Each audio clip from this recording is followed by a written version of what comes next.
को दुर्वा समर्पित करी जाती है।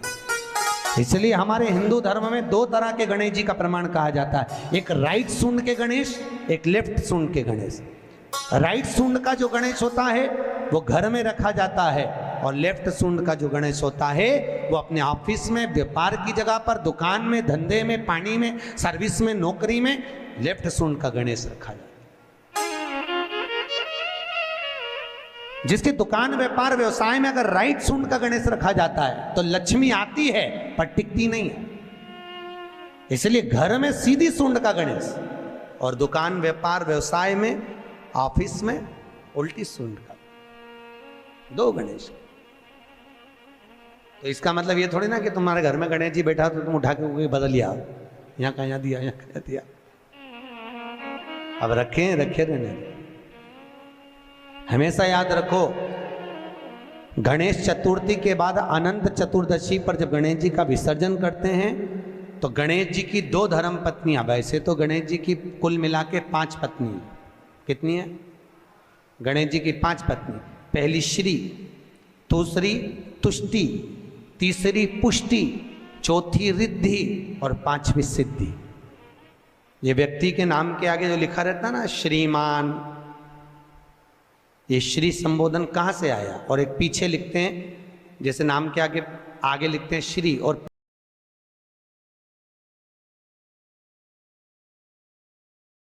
पीछे लगाते हैं जा में ई की मात्रा जी।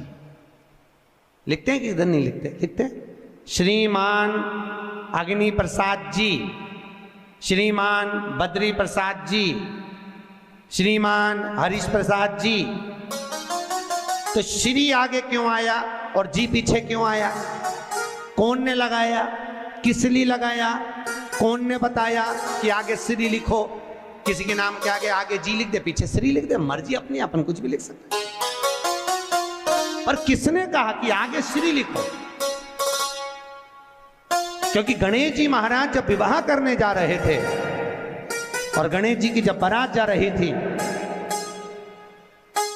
तो यमुना जी के तट पर गणेश जी की प्रथम पत्नी श्री गणेश जी के चरण पखारने के लिए खड़ी हो गई, और प्रथम गिनती में जब गणेश जी चलने लगे तो श्री ने उनके चरणों को रोक लिया और कहा, प्रभु मैंने आपका आवाहन करा है, मैं आपको अपने पति के रूप में देखती हूँ। भगवान गणेश जी ने कहा, तूने प्रथमता में मुझे पाया है, जिसके नाम के आगे तेरा संबोधन लगा रहेगा वो जगत में प्रसिद्ध होता चले जाएगा। इसलिए श्रीमान लिखा जाता है। अब जी का संबोधन कहां से आया वो भी समझ लीजिए।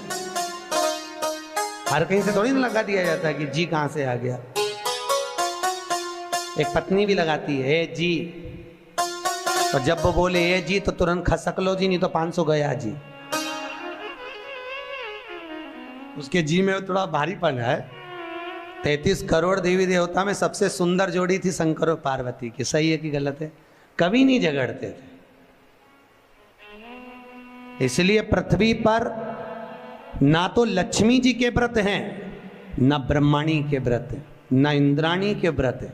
अगर पूरी पृथ्वी पर सबसे ज्यादा व्रत किसके हैं? माता पार्वती। तीज का व्रत किसका? पार्वती का। चतुर्थी का व्रत किसका? पार्वती का। चौथ का व्रत किसका? पार्वती का। छठ का व्रत किसका? पार्वती का। जितने व्रत है सब माता पार्वती। लक्ष्मी जी का कोई व्रत है क्या? अरे बोलो तो, ये आप लोग वो वैभव लक्ष्मी का व्रत करते हो, ये पुराना व्रत नहीं है, ये तो अभी अभी लोगों ने चालू कर दिया। ये लक्ष्मी, यहाँ कई लोग अमावस्या के दिन, दिवाली के दिन व्रत रख लेते हैं, हमारे शास्त्रों में उसका भी प्रमाण नहीं है। वो तो तुम लक्ष्मी के चक्कर में रख लेते हो कि दिन भर भूखी रहूंगी तो लक्ष्मी जल्दी आ जाएगी। नहीं तो ये हमारे शास्त्र में प्रमाण नहीं है लक्ष्मी जी के व्रत का। कहीं सरस्वती का व्रत है क्या ब्रह्माणी का?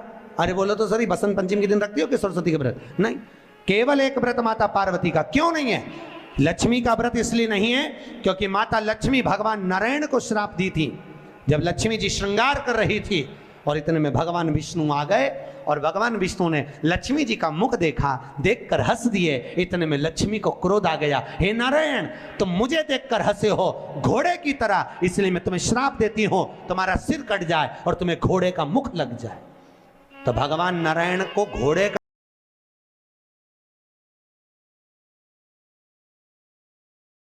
मुंह लगा और नारायण का हयग्रीव अवतार हुआ। कौन सा अवतार? हयग्रीव अवतार। ये लक्ष्मी का श्राप नारायण को लगा था, इसलिए लक्ष्मी का कोई व्रत नहीं। ब्रह्माणी ने ब्रह्मा को श्राप दिया था पुष्कर राज की भूमि पर। जब पुष्कर राज की भूमि पर यज्ञ हो रहा था, ब्राह्मणों ने कहा ब्रह्म देवता मुहूर्त निकल रहा है, जल्दी यज्ञ में बैठो। ब्रह्मा जी ने नारायणी से कहा, ब्रह्माणी से कहा, ब्रह्माणी जल्दी चलो, सरस्वती जल्दी चलो, यज्ञ में बैठना है। ब्रह्माणी ने कहा भी आई तैयार होके। ब्रह्माणी तैयार होने में लगी रही, बहुत समय निकल गया, मुहूर्त निकलने लगा। ब्रह्मा जी से ब्राह्मणों ने कहा ये मुहूर्त निकल रहा है। ब्रह्मा जी ने कहा करे क्या? इतने में ब्राह्मणों ने कहा तुम बताओ क्या करे? ब्रह्मा जी बोले आपको जो करना है करो। ब्राह्मणों ने गाय को पकड़ कर ले आए और गौ माता को खड़ी कर कर गाय के सामने वेद ध्वनि करना प्रारंभ करा। जब वेद ध्वनि करी तो गाय के मुख से वेद माता गायत्री को प्रकट कर लिया। गायत्री को प्रकट करा, ब्रह्मा जी के पास में गठजोड़ा बांधकर बिठा दिया। जैसे बिठाया उसी समय पर ब्रह्माणी आ गई और ब्रह्माणी ने आकर देखा ब्रह्मदेव तुमने मेरी जगह पर दूसरी नारी को बिठाया है, मैं तुम्हें श्राप देती हूं, तुम्हारे पृथ्वी पर कहीं मंदिर नहीं बनेंगे। ब्रह्माणी ने श्राप दे दिया। कहीं पर मंदिर है ब्रह्मा जी का? केवल एक जगह पुष्कर जी में, जहां यज्ञ करा था वहां। तो ब्रह्माणी